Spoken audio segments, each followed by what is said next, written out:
welcome to the show. We are talking about family wellness, as we always do, emotional health, mental wellness, and of course our goal is to make sure that families have all the tools that they need to help them be as solid as they can in their family relationships, in their sibling relationships, in their personal wellness, and their mental wellness. Today, we are talking about making it through the holiday season with addiction in the family.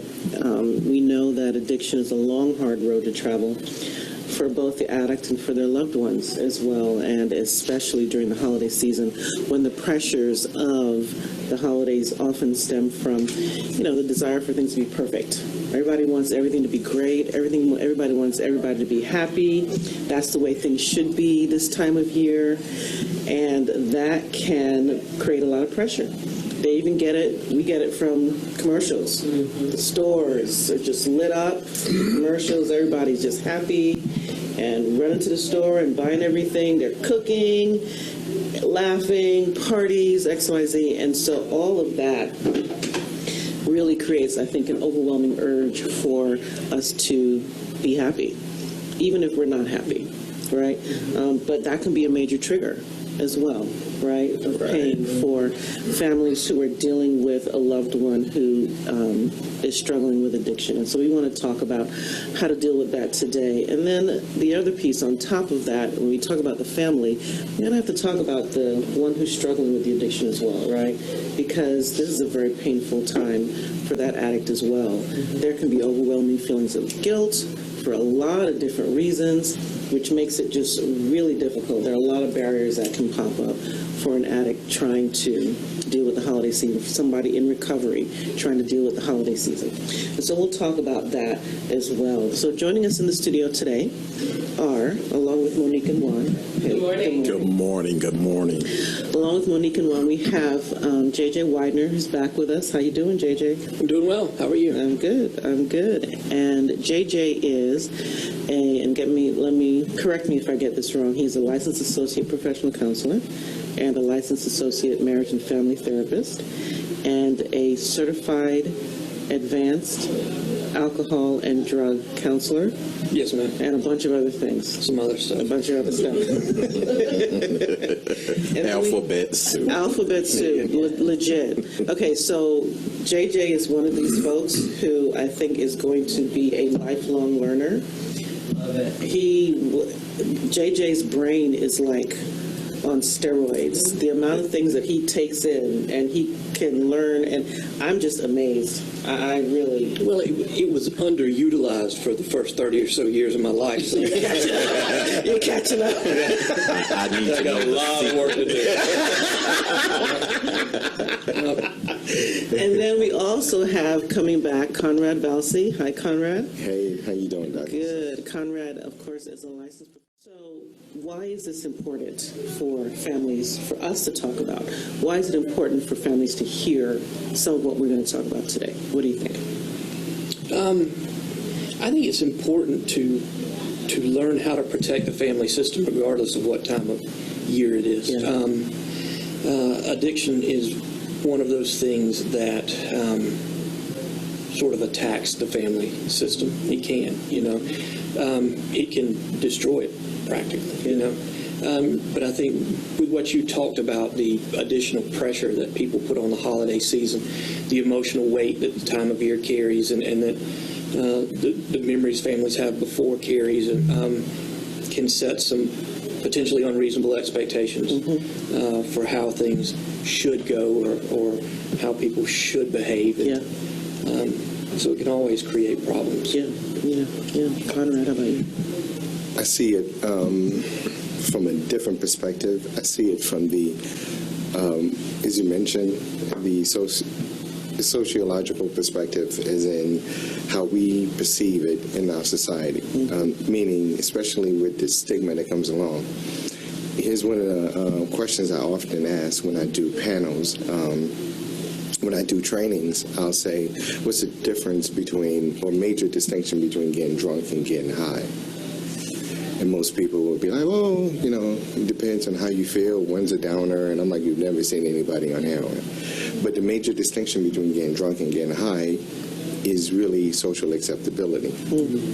We accept alcohol consumption in our society. You know, What are the things that folks who are struggling with addiction think about and deal with right now? And I think it's important, one, for someone who may be listening who is struggling and is going to go through this, to hear it out loud, right? And say, okay, well, so it's not just me, right? Somebody else is dealing with this, and here's somebody talking about it. But it also is important for the family to hear, well, what is it that they're struggling with? Because there has to be a level of understanding and comprehension, education that families have, because they've got to figure out how they're going to figure this out as well. So let's talk about it from the side of the person recovering, the side of the person struggling. What are the overwhelming things that happen for them? What are the feelings? What are the emotions? typically, I see two major overwhelming feelings, especially around the holidays. The first one comes around when everyone gets together, and it's that time when you get your cousin or that uncle that always used to drink with you or get high with you, and they come in and they're like, "Hey, how you doing?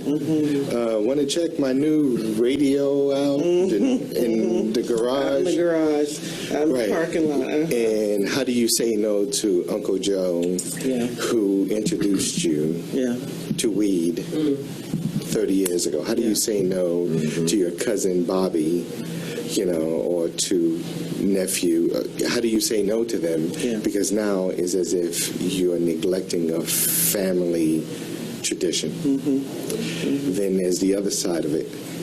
Then you may have Aunt Gwen who comes in and says, "Hey, how's that addiction thing going? Oh, gosh. You got that under control yet? Here's your cousin." Not now. Right. Here's your cousin Tim. You know he's in medical school, right? Meaning you suck, you're horrible, you're not doing anything with your life. That's the other side. Okay. Wow. So, how do we deal with that? What do we say to clients who are struggling with those types of things? I tell people it's always up to you if you even go. If You have a really, choice. It really is. You have a choice. It's not. There's always potential consequences to that.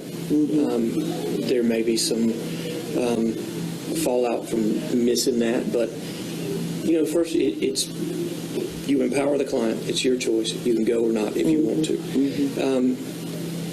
and hopefully also I think for any addiction to exist, you're dealing with two things. I think drugs and alcohol are literally never the problem.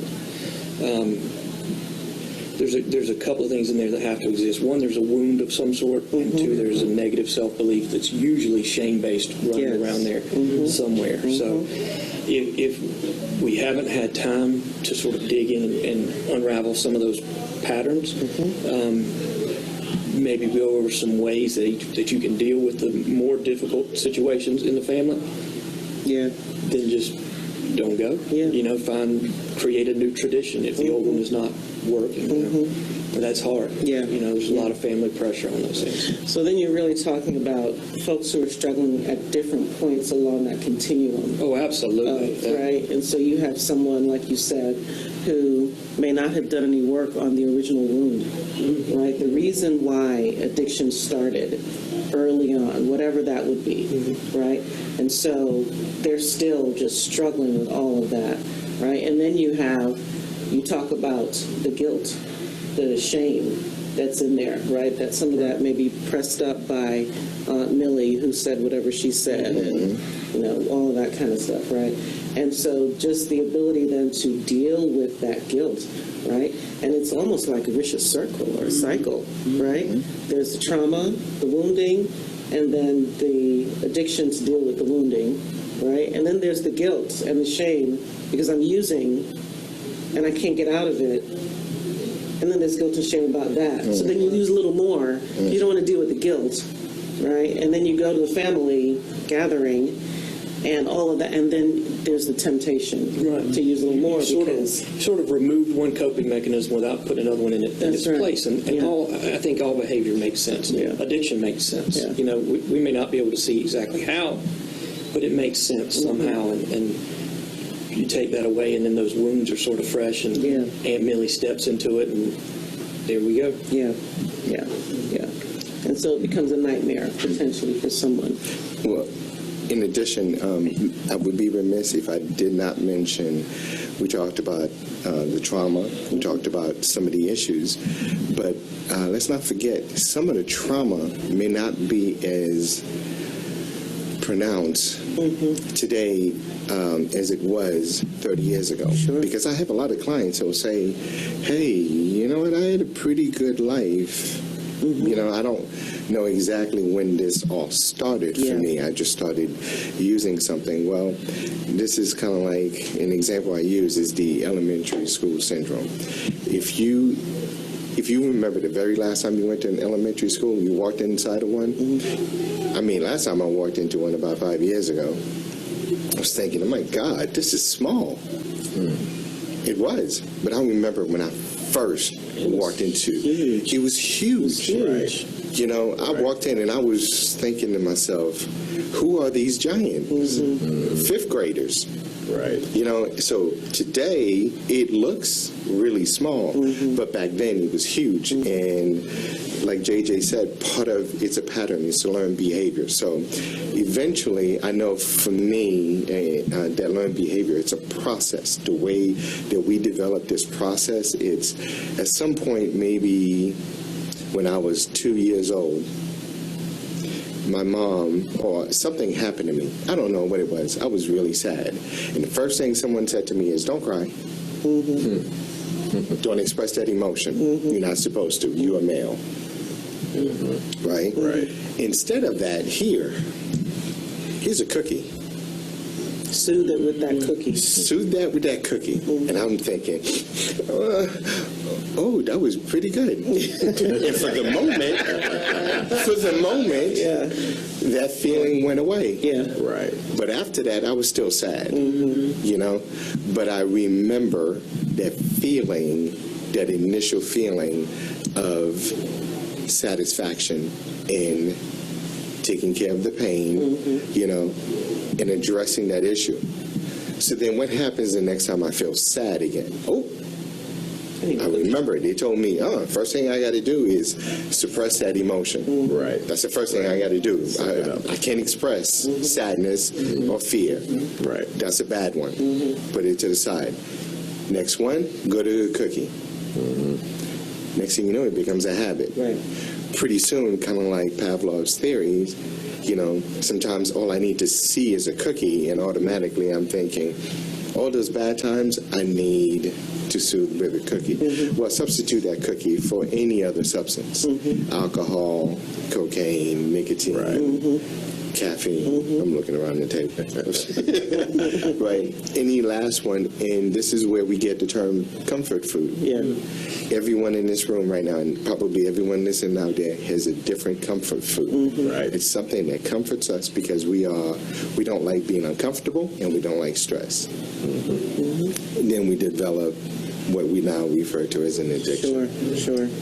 And some addictions have different effects on the person and the family, right? And so when we talk about drug and alcohol addiction, the impact on the family is a whole lot greater, or at least more pronounced, hence why we talk about it and why it becomes such a stressor, right?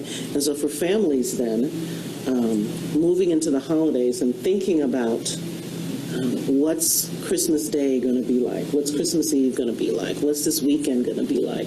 What's this whole week going to be like, right?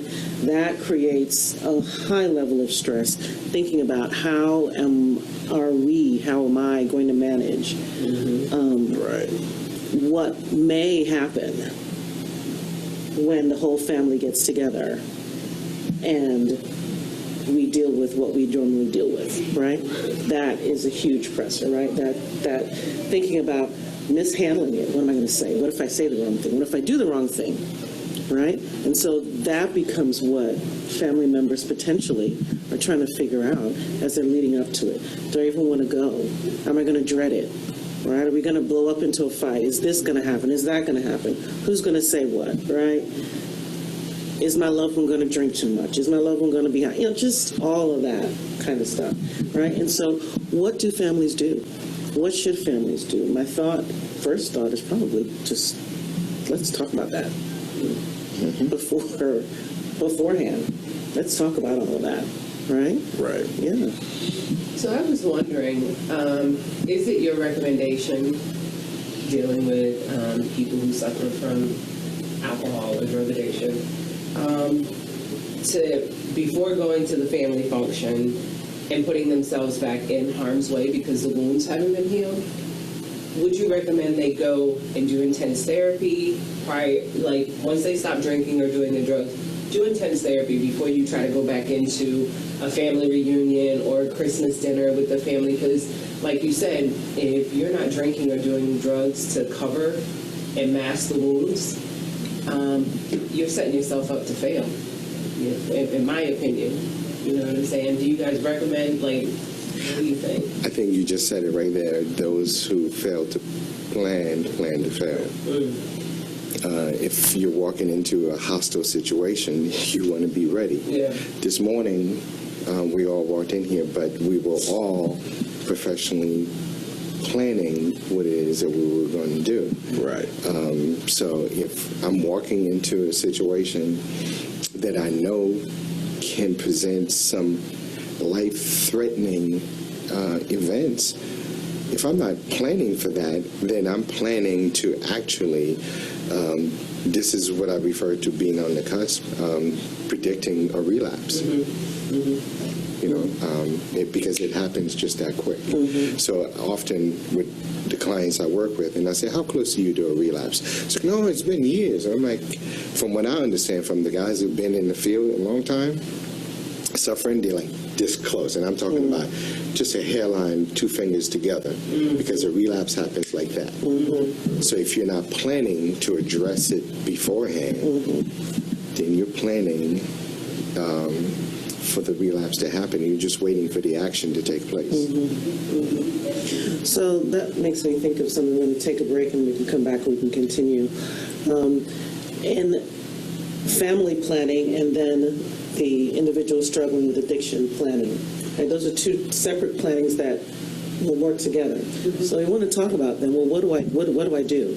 How do I plan and be effective, right? And then for the family, how do we start about talking about this? What are the things that we need to think about when we talk about communicating? We'll be right back with the Dr. Sonia Sutherland Show.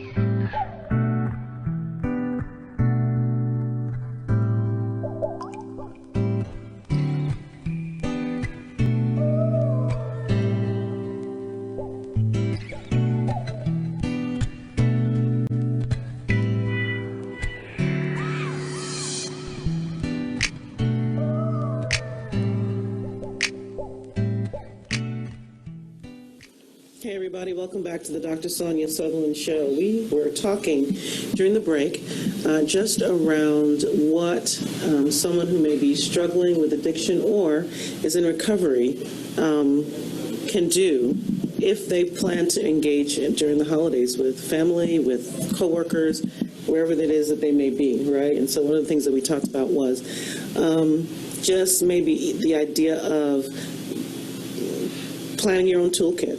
First being in counseling, right? And using counseling to help you work through the holidays and work through all of that, right? But, you know, if you plan to go to a party and you don't know what they're supposed to be serving, maybe bring your own beverage. Could be one simple thing, right? That you could do to be in control, to empower yourself, to be able to manage well. Right? What's something else that they could do if they are in the stage where they can think about this and really begin to plan? I want to know how close they are to the host. Okay. Right? Because if you're coming to my home and I know you very well, and you say to me, and I know you're in recovery, I guarantee you, I'm gonna help you put up like boundaries for other people not to be disrespectful and flinging vodka in your face as a host. So how close are you to the host is my question, and can they help facilitate your boundaries being there? I saw you look at me, Conrad. Don't try me now. I saw you this one. Like, what was that look about? Okay. Am I enabling? Is that what I'm doing? Not necessarily. I think that's just that label we start to put on people, because I walk into a room and I don't drink. Oh, I don't smoke cigarettes. So I walk into a party where everyone's smoking cigarettes. Okay, I would walk outside. I would too. That's all I would do. And I would need to say to someone, I don't smoke cigarettes, in order for them to understand that I just don't want to be around smoke. Right. You know, you talked about it earlier, there's that stigma. If I don't drink, I'm in recovery, then I'm broken and I need to be pieced back together, and I'm sort of fragile, rather than don't drink. In the field, the term between, we say clean and sober. Clean is abstinent. Sober is a state of mind. Clean, I can't drink. Sober, I don't drink. It's a different mindset. So I walk into a party, you may know that about me, but you don't necessarily have to put bubble wrap around me. You know, depending on where I am in my own recovery. So I think that may be the key, though, depending on where you are in your recovery. Right. Right? Because wouldn't you say, and I don't know, you all are the specialists, wouldn't you say that someone who is just entering recovery, maybe they do need a little help. Right. And maybe it's not as clean cut for them as don't put me in bubble wrap. I can handle myself. I don't know. So is it the responsibility of the person that's an addict, or are you saying that as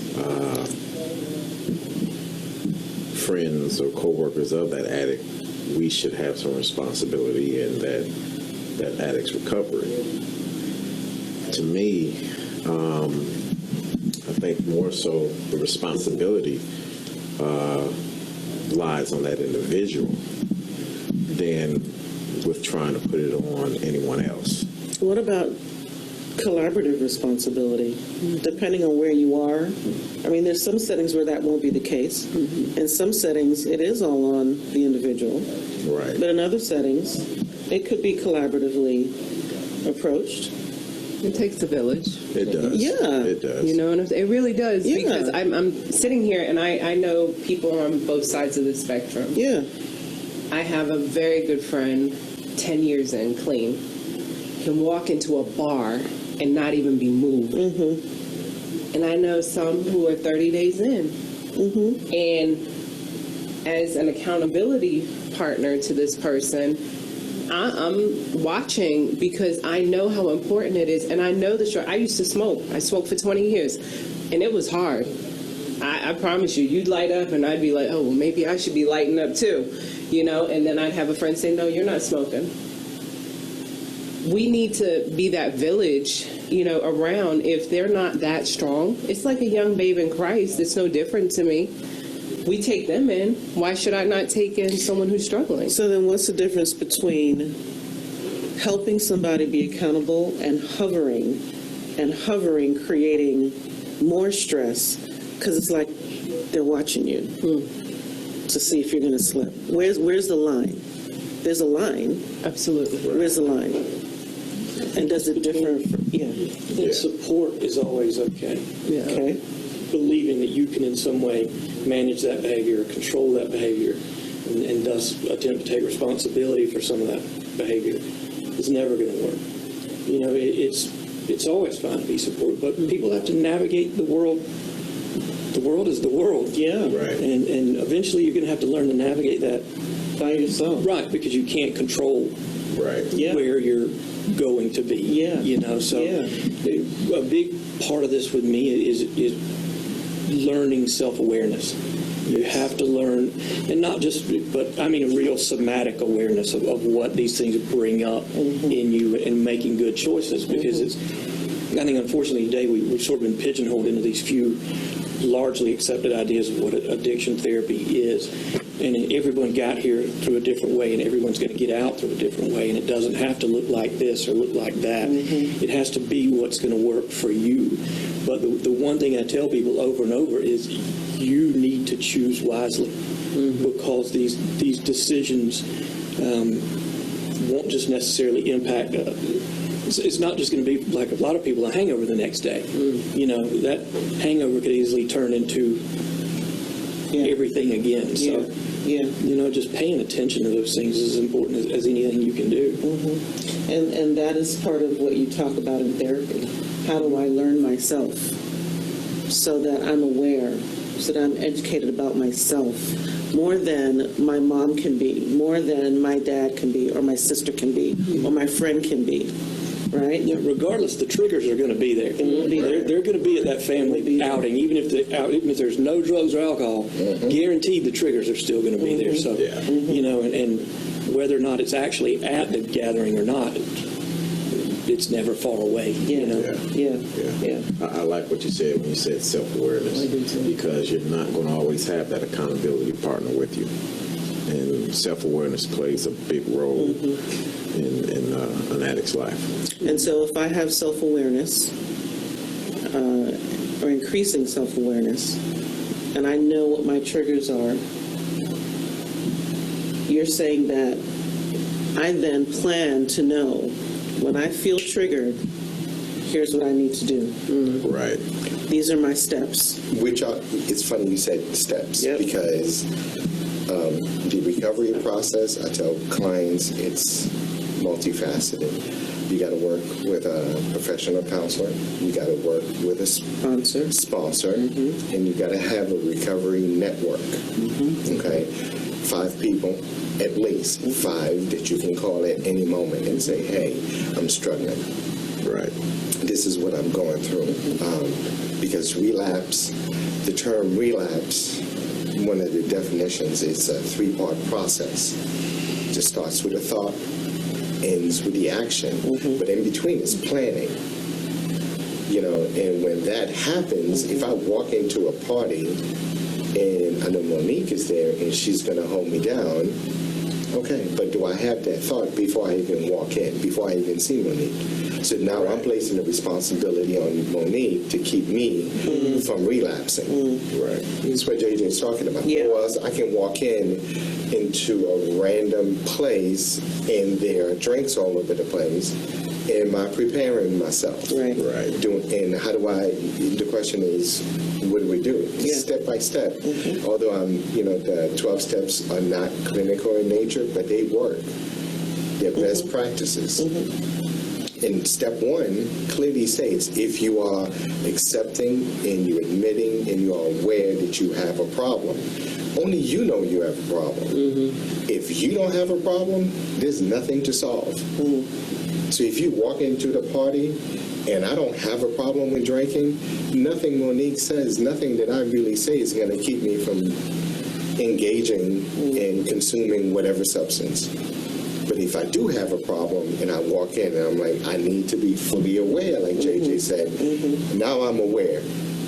Step 1 is the hardest one for anyone. If you remove the word addiction or alcohol, you place anything else in there. Step 1 is the hardest one for us as human beings. Once we do step 1, the other 11 are easy.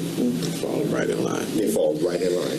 So then you're saying that plan that's in the middle could include your network, knowing who they are, and being willing to access them when you're triggered. All right. What were the other ones? Well, I forgot. You said a couple of things. Calling your sponsor. Yeah. And then setting time up, because as a counselor, one of the things I tell my clients, don't call me at 3 o'clock in the morning. I'm not answering. That's what your sponsor's for. That's what your sponsor's for, or your recovery network. However, we can process it in our next session. We can set that up. Sure. Okay. So if you're planning, you walk into a party, you're planning. Okay. Things may get out of hand. Let me have my phone. Make sure my phone is charged. That's an important part of my recovery. That's a plan. Right? I walk in, Monique is going to hold me down. Okay. And let me see, do I know anybody in here?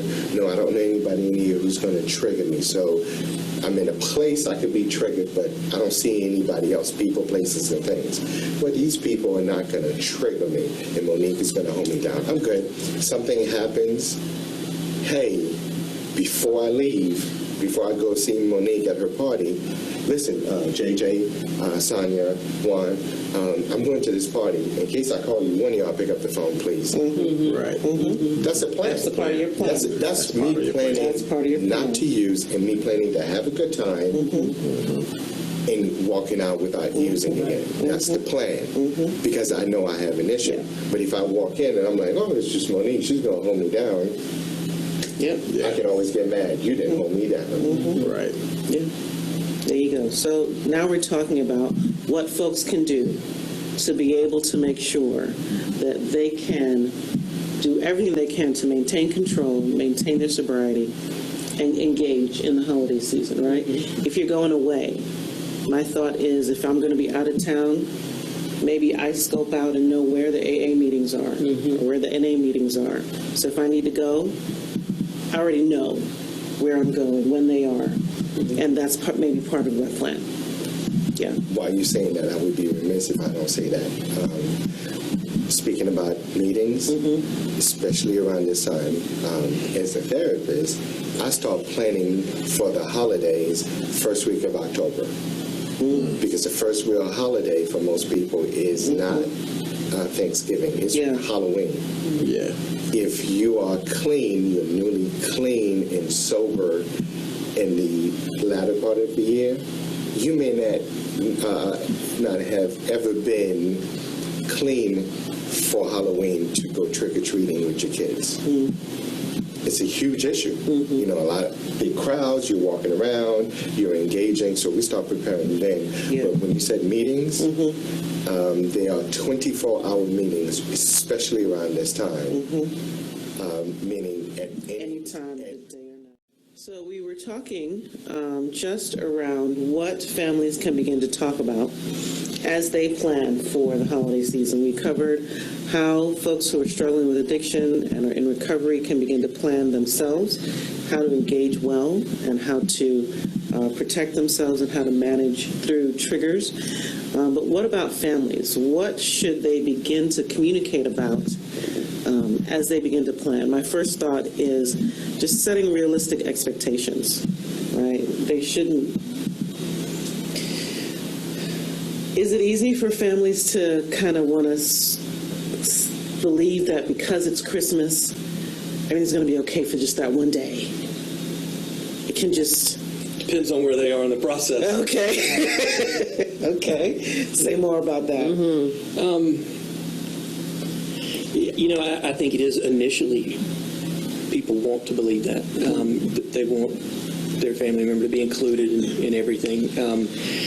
I think a lot of families, unfortunately, get to the point where when you're setting emotional boundaries, you have to kind of look at, is this going to cause me undue stress on, is this just going to be a train wreck in the middle of what the rest of the family is trying to do? You know, because it can get to that point where people show up that intoxicated, and it just causes more of a thing. So I think families have to come to terms with that. The most important thing for families is to just recognize that you can't manage this. You know, you can't save them, but they can destroy you. You know, you have to protect that. I'm not a big fan of the tough love thing, mainly because it's an idea. that can't really be quantified. You know, it's hard to say exactly what that is, but I think as long as you remember you help the person remain as independent as possible. You set clear boundaries. You recognize, you know, that Al-Anon will tell you the 3 C's: didn't cause it, can't control it, can't cure it. And you use those things effectively, then you have a much better chance of this working out well for everyone. But the first decision, I think, is always going to be, are we inviting this person? Is this going to be a part of our holiday, whatever, you know? But again, that can be any number of places along that spectrum. Yeah, that's a hard question. I almost feel like that's a question that, depending on where they are along the continuum, can tear a family apart. Just answering that question alone. Family roles, if with family counseling, I think just being able to identify the family roles, because often children and spouses may not even realize that they are exhibiting those exact behaviors, being the enabler. It's really difficult. Unfortunately, part of the holidays is sort of this paradox.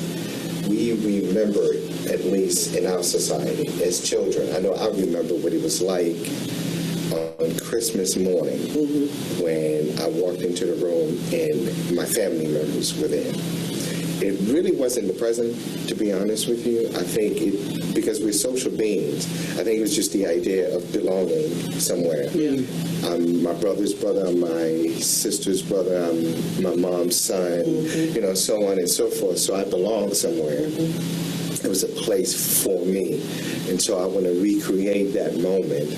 And when I can't, then it becomes a huge issue. What does it say about me, to me, that I can't recreate that great moment in life? You know, inviting someone in, you know, again, it depends on where they are. We talked about this briefly during the break, about the stigma that comes along with mental health. You know, I'm pretty sure it's not uncommon for someone to have a primary care physician. However, to say that you have a professional counselor says something about the individual or the family. Oh, everything's broken up. Well, my clients, if any one of them are listening right now, they'll laugh when they hear this question. How has not having a family counselor worked out so far? Yeah. Has it been working out? Wow. Yeah. That's an eye-opener. It is. That's definitely eye-opener. You know, and it's part of what we do in our society. Yeah, it's a different way to ask the question, Right. to reframe Right. the idea, of family counseling. So I'm hearing a couple of different things, right? So I hear that the family needs to set boundaries, right? And understand what those boundaries need to be. And at the same time, as I think about that, I think about setting the idea of what you're saying. Everybody's trying to recreate Christmas, to be Christmas. The family, as well as the person struggling with the addiction, right? And when that doesn't work out, right? And I think about not inviting, and I'm not landing one way or the other. I mean, it's different for every family. It depends on where they are. There's so many different factors to think about. But I can't help think about that person struggling with addiction and isolation, and how that continues to contribute to that ongoing cycle of guilt and shame and use, not being invited to Christmas or New Year's. And certainly that's not meant to put guilt on the family, because from the family's perspective, they want to protect the psychological and emotional health of the people who are coming to Christmas. Absolutely. Right? So that's that right there is just such a difficult, how do you... Well, I think the key there is it's always, boundaries are about expectations and consequences, right? But healthy boundaries protect everyone, you know, and the boundary then becomes the choice for the person who's struggling with whatever issue it is. And what I encourage is you don't just ghost them. There's communication there that says, here's what's happening on Christmas morning, and we want you to be a part of that. Good. However, Here are the boundaries. right, if you're not sober, if you're not, if you're however you want to, whatever word you want to use, Yeah. then it's your choice whether you state that way or not, but I don't want you there if you're intoxicated, Yeah. Then it's that person's, Yeah. it puts it on, the responsibilities on That's them. right. You have the freedom to go or stay, but, Yes. that's completely up Here's to what them. it needs to be. Right. Right. And there's that conversation. There's that communication being helpful. And then with even in the family, as you talk about family roles, who's the enabler, who's this, who's the person that's going to poke at the individual, that needs to be part of the conversation as well. Teaching clients about that drama triangle, perpetrator, rescuer, and victim, Yeah. is huge. Yeah. Because you can begin to identify those patterns, and hopefully clients can then they Talk can about see the pattern a little more clearly for folks who... In a drama triangle, there's a perpetrator, there's a rescuer, and then there's a victim, and those roles can shift between people. I mean, at the drop of a dime. But there's one person who's the tough love. Say, just for an example, the father is tough love, and he's hammering the person with the problem issue is the victim. And then the mother becomes the rescuer, and the mother they all sort of fall into this thing. And then the father may Wonder where that comes from. and then the father may switch and get mad at the mother for rescuing, and she becomes the victim. Oh my God. And the victim becomes the rescuer, and it just Say it ain't so. And until people recognize that and step back and say we're not gonna be in these roles, but anybody that can recognize that, I mean, especially even as a skill going into these things, saying, oh yeah, this is how it plays out. Yeah. He's attacking, and then that makes me, and I'm not going to be this, so I'm just going to kind of remove myself. But it's always a dynamic environment. Things are always shifting. Their family patterns have been playing themselves out for 30, 40 years. Hence the need for family counseling. Right. Hence the need for family counseling. When you talked about communication, one of the things that I go over, especially in group, is stages of communication. Is a concept that starts off the most primitive way of communicating for animals on this planet is through violence, which the purpose is ultimately is for dominance. Then we go into aggressive, which is for control, passive-aggressive, passive, which is victim, and the last stage, which should be the first stage for us, is assertive. Now, when you mention about setting up the boundaries, that's what that stage is. Setting up, being assertive is not being aggressive. Right. A lot of people mistake the two. Just, my home, I have my property line. I may not have a fence on there, but I still have my property line. Those are my boundaries. Right. I'm not telling my next door neighbor how to behave in his house. I'm telling him how, Behave. once he crosses over into my boundary. Right. Yeah. And that's simply it. It's, and often a lot of resentment comes along.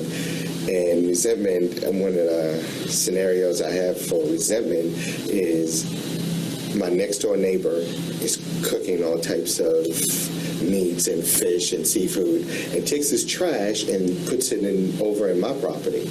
See, the nerve, right? So what most people do, they think that this is what they do. I would walk up and say, hey, neighbor, you just dumped this into my yard. Can you take it back? Take it out? However, You wouldn't pick up the bag and just throw it? no, most people... Not on the first time. Unfortunately, resentment, what most people do, believe it or not, is they take that trash bag inside the house. And then harbor the resentment. And then they open. I took it in, so I'm resentful towards this person. Okay. When all I needed to do was just set my boundaries and say, hey, can you keep that on the side? Like you said, we're going to have this time in the family. You can be there if you want to, but if you choose not to, you want to bring the fish, you're going to have to leave it in your house. Yeah. All right. Well, on that note, we'll take a break, and we'll be right back with the Dr. Sonia Sutherland Show.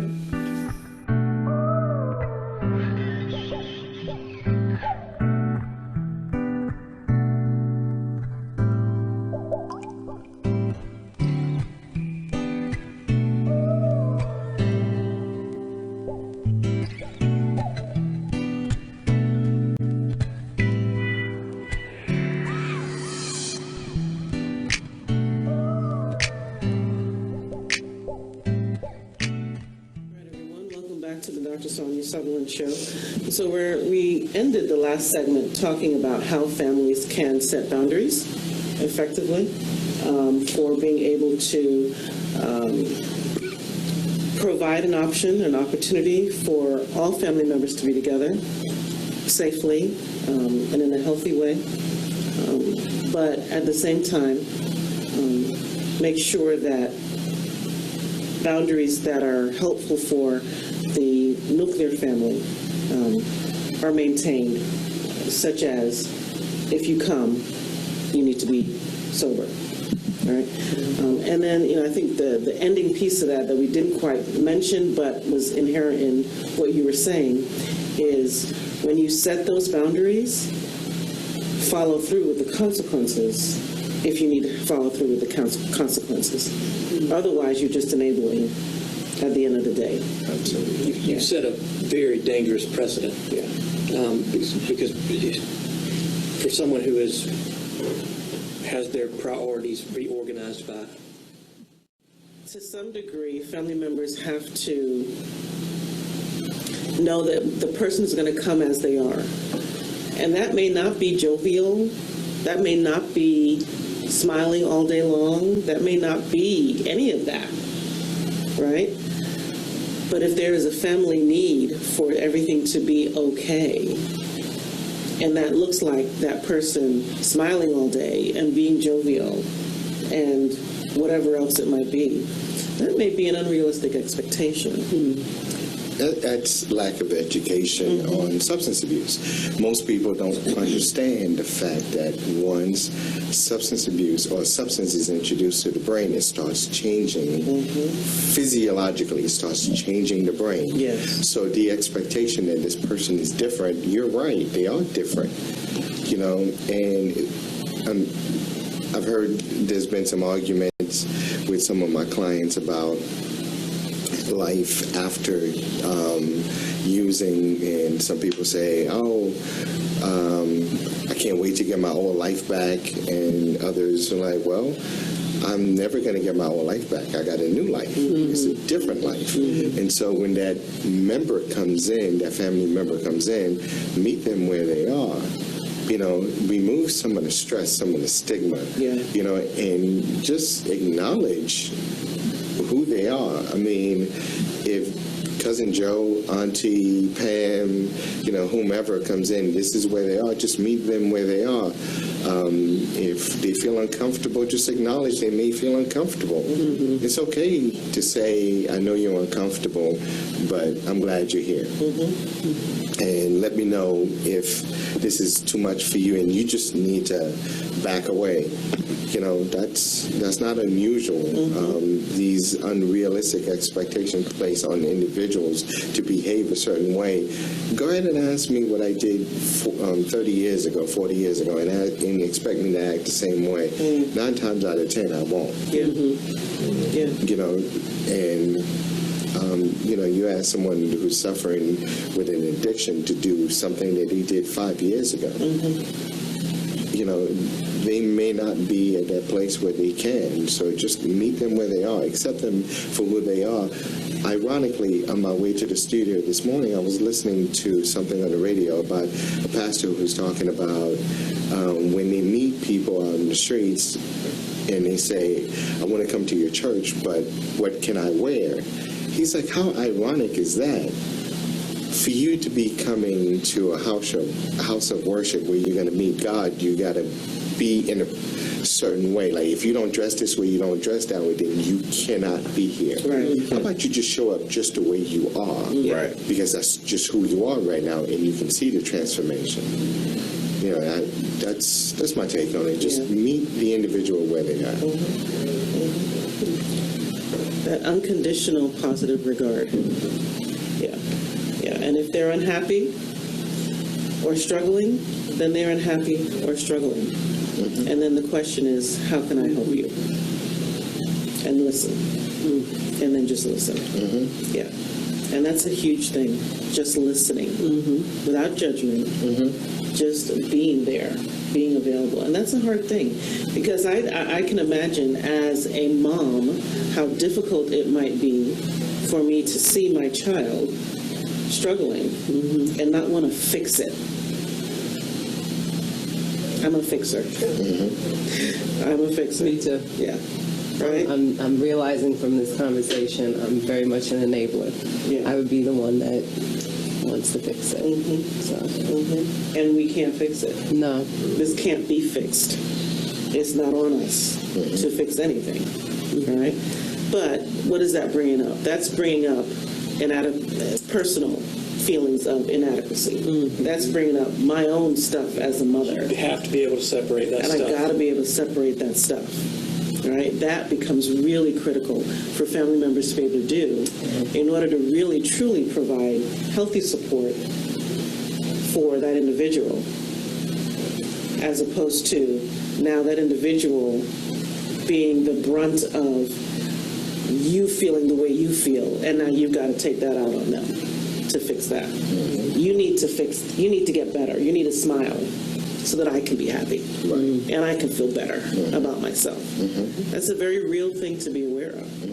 Yeah, absolutely. Boundaries. Families have to have conversations around, okay, so he's going to be sober and he's going to show up.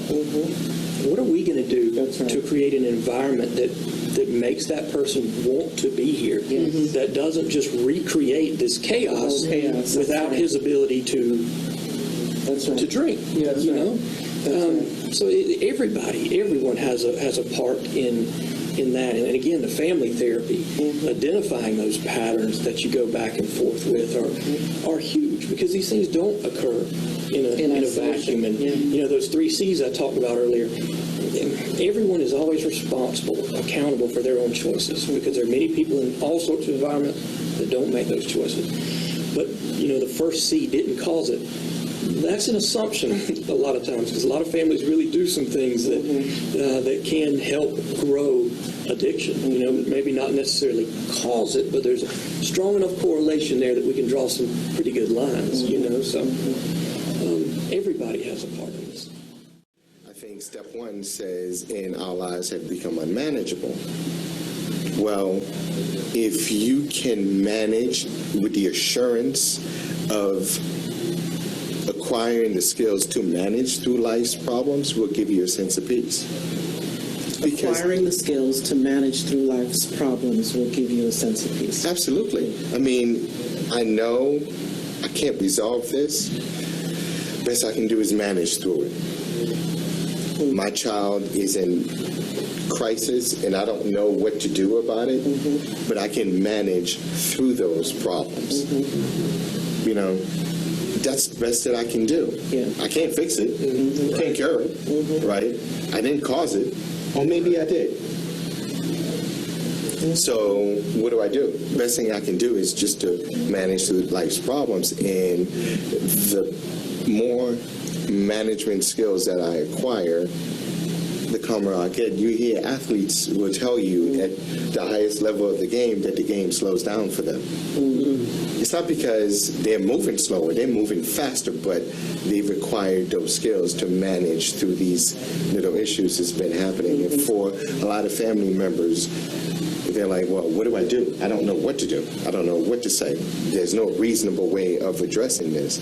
Well, there's no resolution. There's no solving that problem. Right. Best thing that you can do is just to manage through it. Just one foot in front of the other and moving those pieces around just to ensure that the whole family unit is intact. think a lot of that ability comes through communication, ongoing communication, right? And so we talked about talking ahead of time about what do we want to do, how do we want to handle this, how do we want to handle that occurrence, XYZ.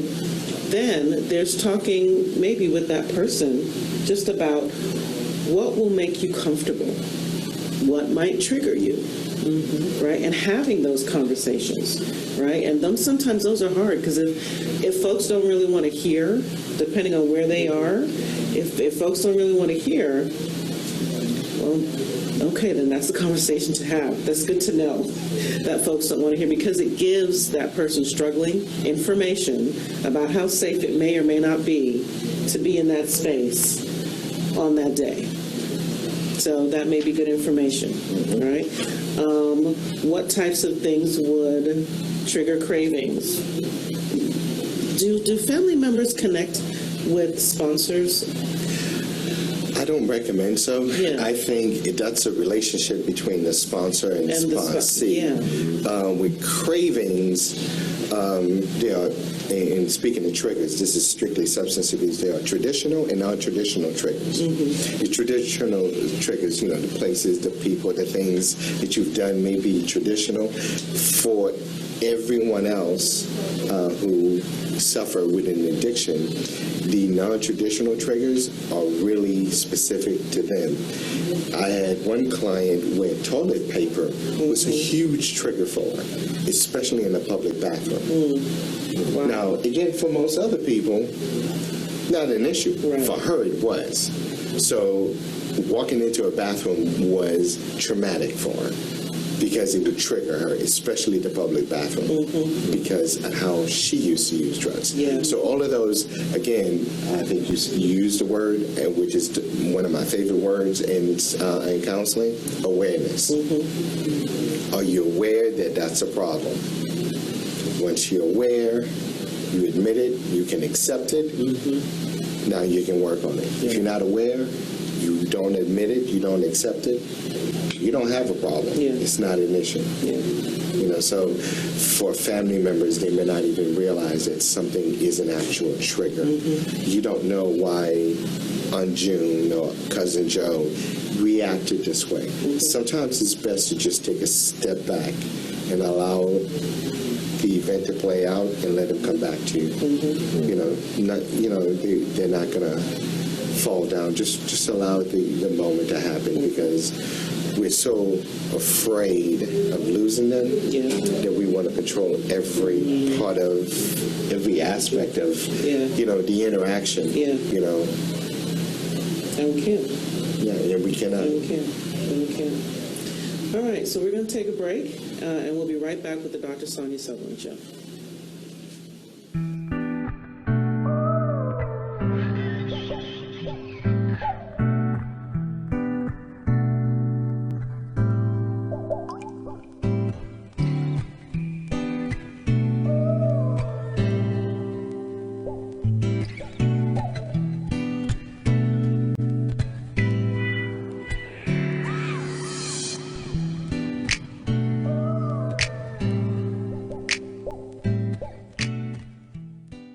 Welcome back to the Dr. Sonia Sutherland Show. And so a question came up for me as you were talking. What about a family situation where there is an individual in the family who is the trigger for that person, and that person is a strife builder? It's not necessarily the person struggling with the addiction. There's a family member that is going to needle them, is going to be the person.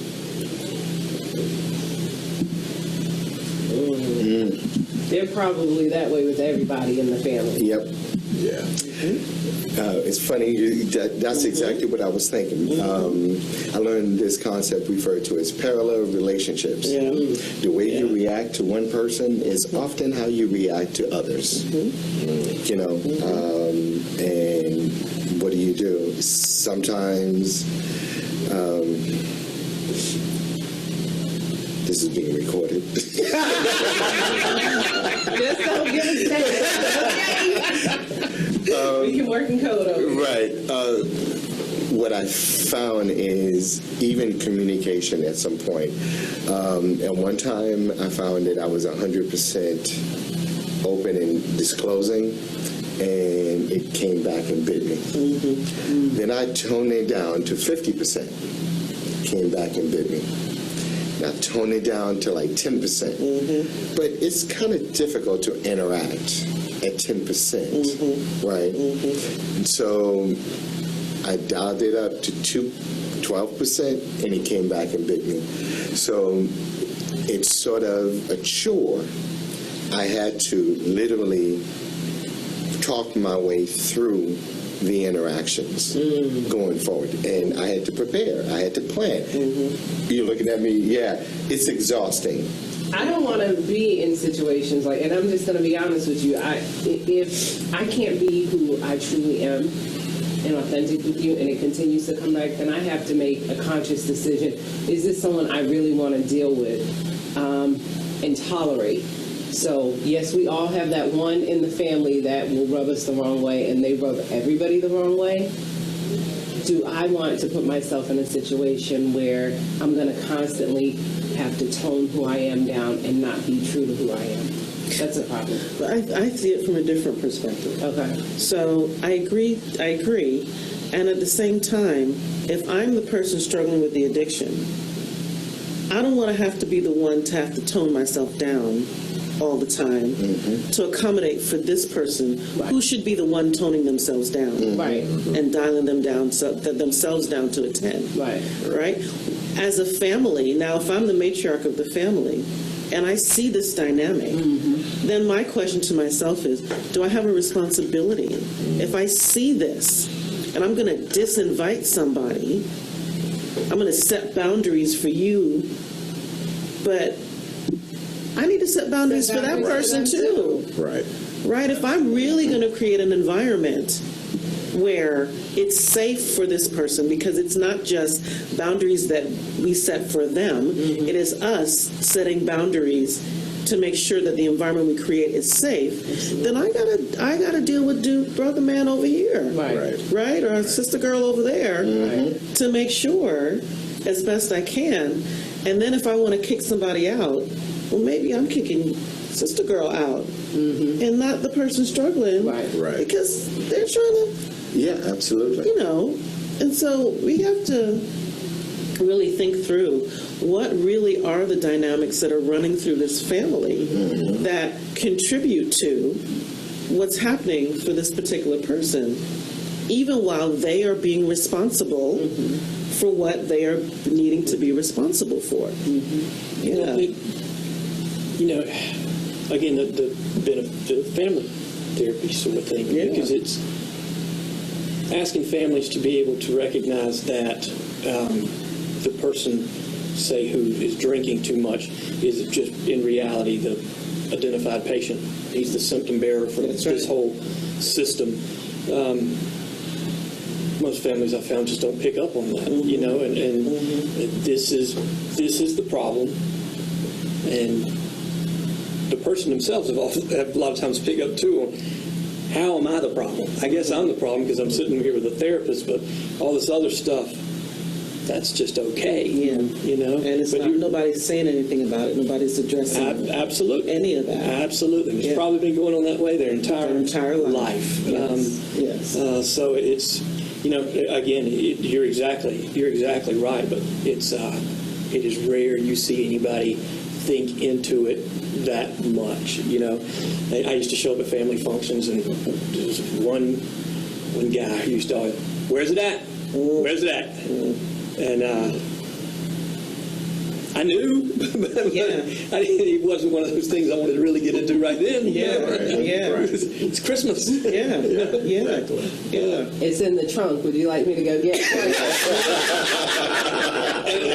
That was sort of that was where he was going. No, you're holding I know you're holding. I was thinking something else. I'm following you. Well, Come on out to the trunk. Let me show you. This is South Georgia. Everybody's who was it? I think that one person, Charlie Murphy, referred to them as habitual line steppers. Yeah. Line crossers. I mean, habitually they'll step across the line. You know, and they'll stump across your line, forget your line. I'm coming across your boundary lines, and it has to be reset consistently. Is it unfair that I have to be someone different? Yes. It's 100% unfair. I totally agree with you. I like to be me. But life is unfair. But for the sake of everyone else in the family, I had to tone down what I do and how I interact with these individuals. I had to tone it down and realize that if I didn't do that, it just, you know, because my relationship with one or two people doesn't necessarily determine the relationship of everyone else with that person, you know, with these people. You know, there's a few of them. So sometimes I just took myself out of it. But you know what? I really feel like if a client or the individual has healthy boundaries that are already set up for themselves, that person that is the trigger that constantly comes for you, you set that boundary and you stick with it, they eventually will fall off and they'll push back. Oh, no, they don't fall off. I'm sorry. I'm bringing my stuff here. I kind of agree with you. I was thinking me. I had a couple of aunts like that. Yes, absolutely. No, they keep coming, but you know, unfortunately. Well, they keep coming because they have to feel better about themselves. Yeah, and I was about to say it's an insecurity within them that they have to come at you in order to hide what they're going through. So I can see where you're saying you take a step back, because I've had to do the same thing, because I know it wasn't more so me, it was more so them and what they're going through and what they're dealing with. So yeah. Kind of like the old saying, if you've ever interacted with someone random and they gave you a compliment, you ever notice that they're probably in a pretty good disposition? Oh my God, you look nice today. They're in a good disposition. You rarely see someone walk around, oh my God, you look nice today. They won't say that. It's like, you got that on? You know, so it's not about you, it's about them. So the comment made isn't necessarily about you. The way I interact with someone has to do with me and what I'm going through. So I just need to be able to recognize when someone throws their trash in my yard, it has nothing to do with the trash I have in my house. It has to do with what they did in their kitchen. And if I feel that that person's trash is putting this person at risk, this person who's struggling with addiction or in recovery, then my decision potentially has to be, am I going to continue to allow the trash? Because I'm just saying. Setting up the boundaries. Setting up the boundaries. Yes. So we have a couple minutes left on the show before we end today. Do we have any questions from the community? We do. We have one where someone was dealing with their brother who's addicted or has an addiction, and they wanted to know, since their family was getting together for the Christmas holidays, and they wanted to do an intervention with that individual. They Christmas. Want to know, was that a good idea? Okay, well, we have handle that in 3 minutes. I can. This is an old show. I can do that in 30 seconds. I think you and I Hammer wasn't on me because I know it's a great TV show. It's awesome, but professionally, to two main reasons I see why interventions don't work is, one, if someone is actively using. You ever tried to talk to someone when they were drunk? Yeah. Yeah. Don't So worry. no Don't conversation, worry. right? Don't worry. And Yeah. second of all, if someone is doing it because you're pressuring them, you're pushing them, you're pushing them, you're pushing them, Yeah. ultimately they still haven't done step one. Right. They don't have a problem. Right. We're the ones with the problem. With the problem. Right. So they just want you to shut up for the moment. So how do you do it? Set up boundaries to protect you and everyone else, kind of like what we were just talking about. Right. Best thing that you can do. And just display appropriate behavior for them. And hopefully at some point they can recognize for themselves. That's mine. No. And just as this is not the Dr. Sonia Sutherland show's opinion, nor is it the opinion of this Thank you for that. anybody to stop watching that television show who makes its money off the misery of others Yes. and exploits people who have issues for Absolutely. financial gain. Yes. I would appreciate it if everyone would just stop watching it.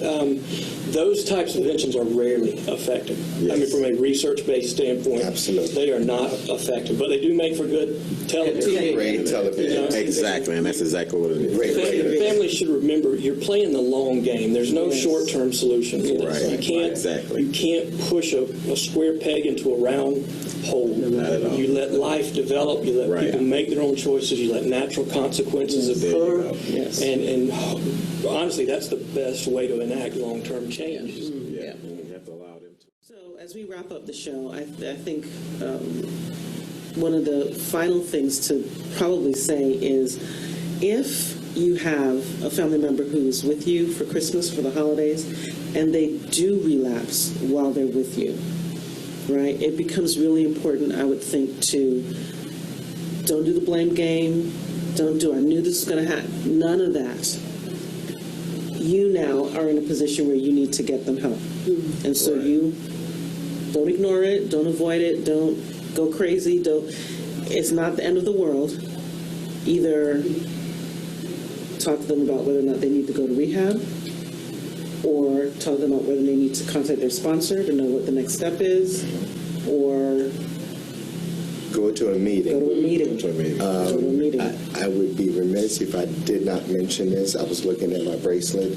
I work with veterans. If your family member happens to be a veteran and they're dealing with a crisis, please don't forget to call the crisis hotline 800-273-8255. Press option 1. There are live people, professional and competent people there to help you. Don't call Joe, John, so on, your recovery network, Yeah. or someone who is trained to help you through a crisis. Yeah. Yeah. Okay, this is one of those times, and ask the question, please.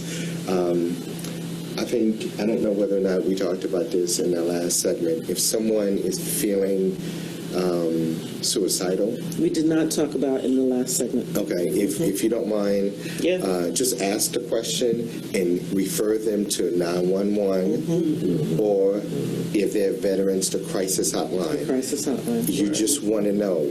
Asking the question will not push them. No, it won't. You just want to acknowledge exactly where they are so they can get the help that they need.